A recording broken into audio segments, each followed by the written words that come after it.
একদম নিউ মডেলের একটি গাড়ি দেখতে পাচ্ছেন আপনারা, সিএনজি স্টাইলে তৈরি হয়েছে, একদম বাহিরের থেকে এসেছে। আপনারা যারা আসতে চান এসে দেখতে দেখতে পারেন। এটা এটা হলো লেগে আপনার ঢাকা আন্তর্জাতিক বাণিজ্য মেলা 300 ফিটে। ঠিক আছে, আপনারা যারা নিতে চাচ্ছেন তারা অবশ্যই নিতে পারবেন। আর পাশে দেখতে পাচ্ছেন একটি সাদা একটা কার আছে এখানে।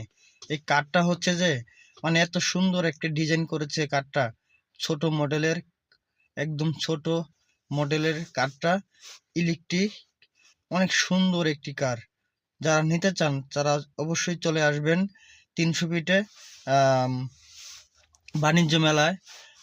অনেক সুন্দর একটি কার আছে এখানে। আর একটি আকর্ষণীয় এবারের মেলার আকর্ষণীয় এই যে কার আর সিএনজি, এই দুইটাই আকর্ষণীয় জিনিস। আপনারা সবাই চলে আসবেন।